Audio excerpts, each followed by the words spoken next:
Hi guys, I'm Shmee. Hello and welcome back to the channel. We're here at the Shmuseum today. We're going out for a drive in something that's going to be a little bit terrifying on small UK countryside roads. Now, I'm normally found at the wheel of some pretty wide supercars, hypercars, stuff like my Ford GT and Senna and Max Cooper's Jaguar XJ220S that's here at the moment.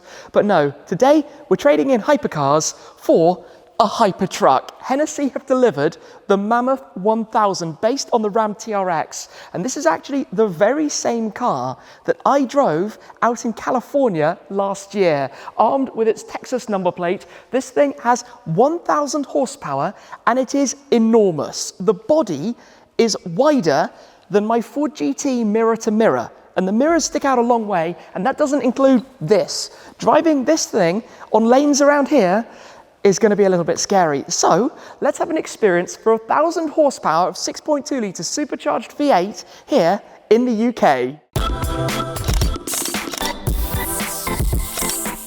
Now, you might be thinking you don't remember seeing a yellow Mammoth 1000 on the channel, and that's because it has actually been wrapped. This car is black. It was black when I drove it, and I found myself a little bit lost somewhere north of Los Angeles when I drove it that time and took some pretty sketchy roads. I'm not gonna lie, today we're gonna be keeping it on the tarmac, but getting an experience for something as gigantic as this. And believe me, when you see this thing here compared to any other car, it is so big, it just takes a moment to take it all in, especially when it's that bright and leery. And when I say about measurements, if you drive a car like the Ford GT here in the UK, you are paranoid about how big that thing is, how wide it is, what's going to happen to your mirrors. You have to watch out a lot. And that is only with a body that's just under 2 meters wide. The body of this thing is 2 meters 30 wide. With the mirrors, it's 2 meters 60. It is utterly absurd. It is about 2.9 tons, 6,400 pounds, which isn't quite enough to classify it as a commercial truck, but it's certainly getting close to that. Now let me pop open the hood, the bonnet, which is just down here somewhere. Pull the catch, because the TRX is pretty absurd to begin with. Basically, they took the Hellcat's 6.2 litre supercharged V8 and they stuffed it into the Ram 1500. Hennessey take it even further. New supercharger, whole host of modifications, and you result with the Mammoth 1000. Now, if you've never seen it, if I just pull off this very quickly, fun little nod right underneath, is there, the T-Rex eating the Raptor. You can probably work out exactly what that's about until we have an upcoming, even more extreme Raptor. There might be something on the cards. We've had a full look through it. This is with the Stage 2 package, so you've got this entirely strengthened front end, you've got the massive 37-inch wheels and tyre setup, and you've got obviously a very loud exhaust on it as well, but it's also, it just takes a whole load of time to even walk past the thing. It's a pickup truck. We don't get many pickup trucks over here, or not so many, because to drive something this big is massive. And you know, look at the load capacity back here, huge amount of space. But I want to take it for a drive, because what I'm most intrigued by with this is the fact that it is quite so big, whether there's actually going to be room to get it down most of the roads and lanes that we have here, because it's left-hand drive, it's very, very wide. Yeah, let's give it a go and see what happens. And because America, from the key, you can actually start it. So lock it, double press.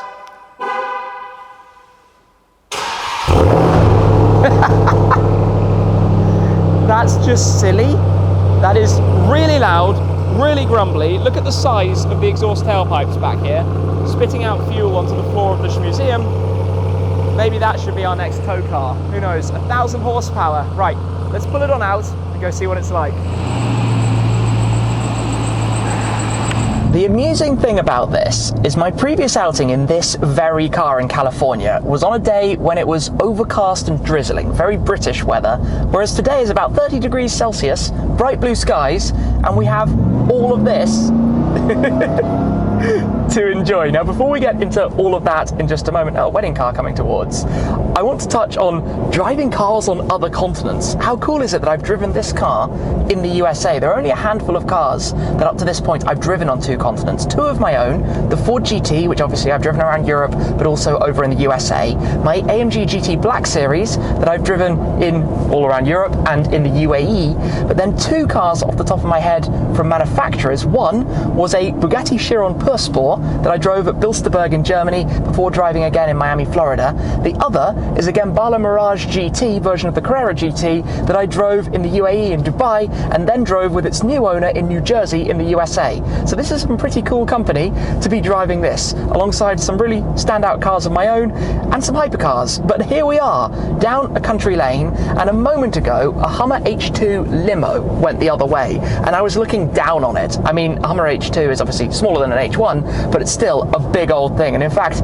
any other car on the road sits below the bonnet or the hood of this. It must be terrifying when this thing comes up behind them, and to be honest, it's terrifying to drive a left-hand drive car on a left side road, at least in the UK. Obviously this is the standard, normally it would be right-hand drive, but to weave it down lanes like this, you see cars coming towards you just twitch at the last moment when they realise quite how wide it is. Thankfully, it's very straight-sided, so it's easy to work out from the mirrors actually where the sides of the thing are, but driving gently, it's fairly normal and comfortable. I actually thought it might be a little bit overkill in this kind of environment. Now this is in full auto normal, we're not using 1000 horsepower here in the slightest, we're just wafting down some of these nice roads, and we'll get to some smaller lanes in a moment, believe me, and it's going to get very interesting. But as we do go through here, you know, there's a bit of a grumble of a V8, listening to that power being delivered back through, the gearbox automatically shifting down, getting itself ready for the next gear as we pass some cyclists, probably scaring the daylights out of them as well once they see this thing coming alongside. Probably need to make sure I give a big berth to any cyclist that's going to be out on the road today. Just a little moment of panic there as we go around. It's funny because having driven it in the US, and certainly not around tight corners like this, it felt big, but it didn't feel over the top. Here, it's genuinely like, eek, can I get it through that gap? Now, if we go and press the TRX button, we get all sorts of different driving modes. Sport, tow, snow, auto that we're in at the moment, custom where you can set it up, mud, sand, rock, and Baja mode. Baja mode, obviously, for a bit of fun out in a desert type environment. And I did actually drive the TRX in Colorado on some snowy, slushy ground and had a lot of fun with that, I'm not gonna lie. If I pop it into sport though, obviously that's where we get even more noise. Oh, it tells me traction control off, so better watch out for that one. Lower gears, all of the sound, although we're just coming through, oh, that was narrow, that was really narrow. Let's wait here, priority for oncoming vehicles, basically in the bushes. I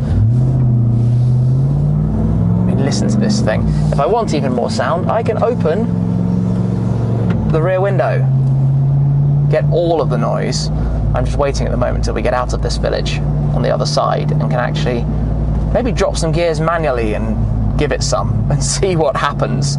But the thing with a vehicle like this is it makes, another little bit of America there, the Mustang coming towards us. It makes next to no sense, especially with fuel prices here, and I know everybody in the US is very conscious of massively increased fuel prices at this current time. Oh, this is going to be narrow. This is going to be very narrow. But here in the UK, they're still even more expensive than California. So we're not enjoying it very much, especially not when you've got this going on and you're lugging around 3 tons of metal and everything else. Oh, it's certainly a lot stiffer in sport. Oh my goodness. Shaking the daylights out of me. All right, let's get out of town. Oh, drop some gears. Ah, nice sounds there. So we're in second gear as we come to national speed limit.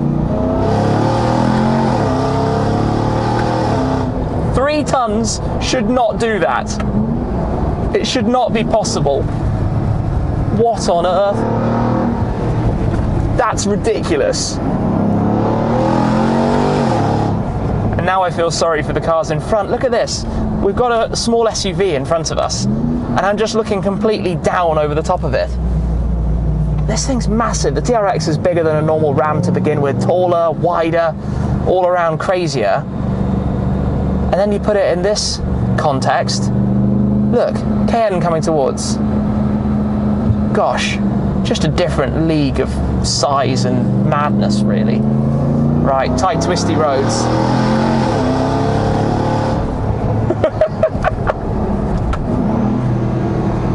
Gosh, the car in front must be questioning what is going on if they've looked in their mirror. I certainly would be. Now it gets tight and twisty with the hedges right alongside me. And if a car comes the other way, we're potentially going to have a little bit of a problem. I'm going to have to tuck right in, and it's going to be very scary. First example. This is not a car made for these roads. It needs the oncoming car to just tuck in a touch. I mean, this is the difference between continents, hey? It feels like I'm right over the person coming towards me. Oh, gotta try and not brush through the bushes too much. Gosh. And then on the other hand, you got a bit of that coming out of it.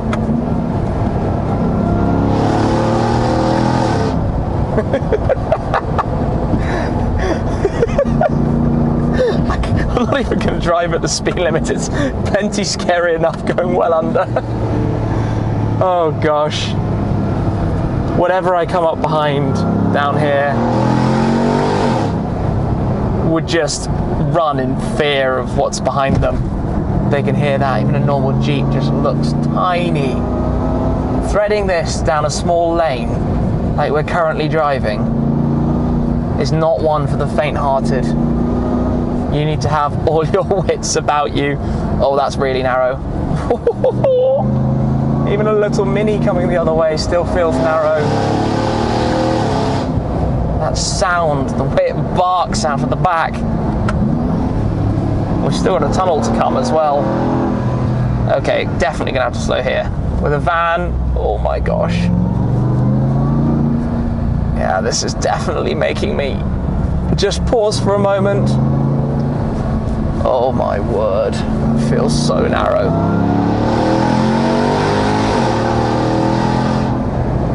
And then it does that. I mean, obviously 1,000 horsepower in something this big and heavy isn't the same as 1,000 horsepower in a small supercar. You know, the SF90 Stradale weighs about half this. But look, a normal little UK hatchback Fiesta in comparison is so small. I think we could have overtaken the cyclist there, but anyway, we're stuck behind. I just, yeah.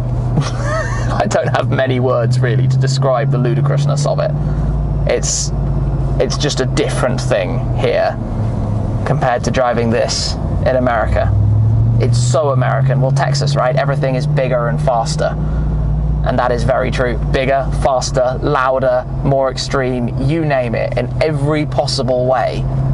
This is it. This is just massive. Massive everything. Massive in every possible way. This is where I wait for the national speed limit signs, drop down to second gear, and go.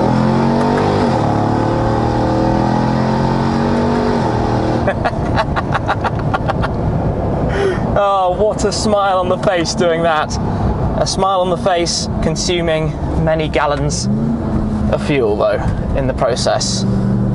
I can certainly tell you now that this is guzzling away. I'm watching the fuel gauge going down.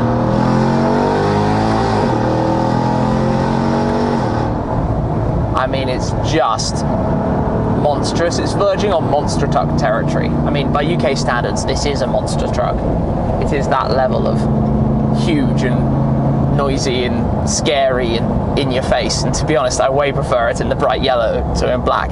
You just see more of the madness of the thing. Obviously, TRXs are only available in a few colours. The blue always looks great, the launch colour of the car. I mean, just looking from here, looking down on every other car, And we've got a perfect example of average British traffic here. Clio, Focus, Golf, and Fiat 500. That's the kind of things that you would normally see on the roads around here. Not things like this. Not massive beasties like this. We're going to come to another roundabout in a moment. Another opportunity to put the foot down and beast it away again. Actually, I'm just going to close the rear window. It doesn't really get a whole lot quieter. Hey, we've got a pusher. Going very slowly. Hope all's well there, because that's unusual. This is the funny thing though, coming in towards a roundabout. Manually downshift and get all the supercharger whine as we drop down through the gears, through the roundabout. Feeling the weight, feeling the lean.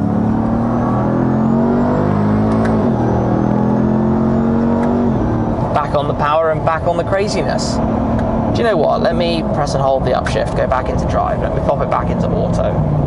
Let's try and be a little bit more civilized with it, because you can change all the settings, and there are practicalities beyond words. Haven't really touched on that, but the number of different cup holders, storage bins, USB ports, wireless charging pads, different areas where you can put things, different screens, different settings, different buttons, moving the pedal box, changing your driving modes, changing obviously the four-wheel drive system, high and low range, axle lock, etc. Everything on that front that you could possibly want, but then also added with 1,000 horsepower. And that's the bit that's perhaps slightly unusual. And it's just been hilarious to drive. Like I remembered driving the one in the USA, which I actually drove on a canyon road as well, albeit with a bit more space than here. Even in auto, giving it some power, but not all the power. Not the fastest gearbox in the world, but plenty quick enough for purpose. I think if you just want to drive something that's hilarity to the max, this works, this makes sense. If you need to get it down some small English countryside roads, probably doesn't work. Probably count down until at some point it's going to go wrong. Well, it is about to be tunnel time, so open that rear window again. It's actually quite busy ahead of us, so slow it down a second. That sounded nice. I love that an SVR went through, which is normally a big, sporty, loud car. And even the SVR has us behind it.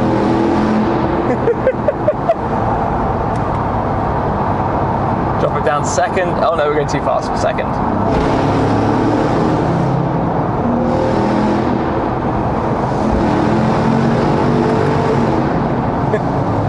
I can barely hear the SVR. Funny timing, funny timing. Oh, okay. I've had a lot of fun on this drive, a lot of fun. But I'm gonna put it all back into auto, chill on out for the rest, and we'll return back towards base.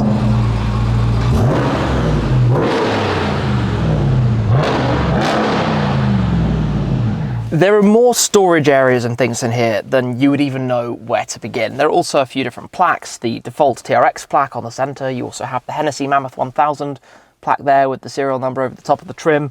In the center, you've got cup holders and storage and everything. You have multiple different layers of storage boxes. Even in this upper storage, there's a USB port back there. In the lower storage, you have a massive bin.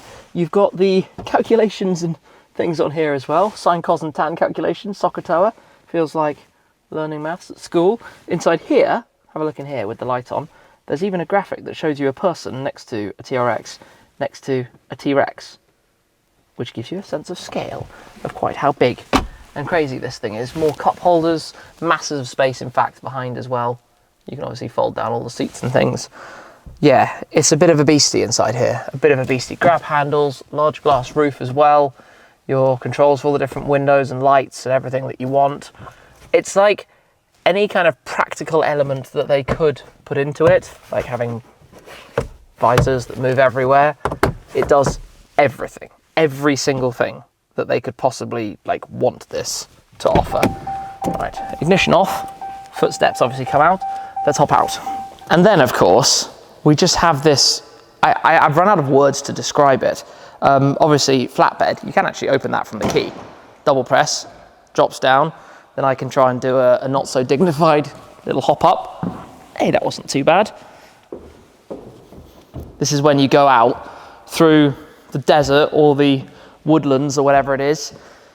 Yeah, ball along. I feel like you need a grab handle just to stand up here and do something stupid while you're doing it all. This car just gives you a sense of you can go off and do anything, and you can do it with 1,000 horsepower. I mean, to put this into context, this actually has more power than the Ferrari, just there. My SF90, which is a 1,000 horsepower mid-engined hybrid V8 supercar, opposed to this. So, conclusion today, as I said, if you want to drive down English countryside lanes, I don't recommend that you get one of these. I recommend you try and find like a little hatchback, like my Silver Clio up there. If you want to have a massively fun time and massive smiles on your face, then do. Then get a Hennessey Mammoth. And what a name, Mammoth, suits it perfectly. Anyway, that's it for this time. Thank you very much for joining. Thank you to the team at Hennessey for bringing this over to the British Museum to drive it again, a car I've driven on 2 continents. How cool is that? That's it for this time though. Thank you very much for watching, guys, and I'll see you again very soon. Cheers.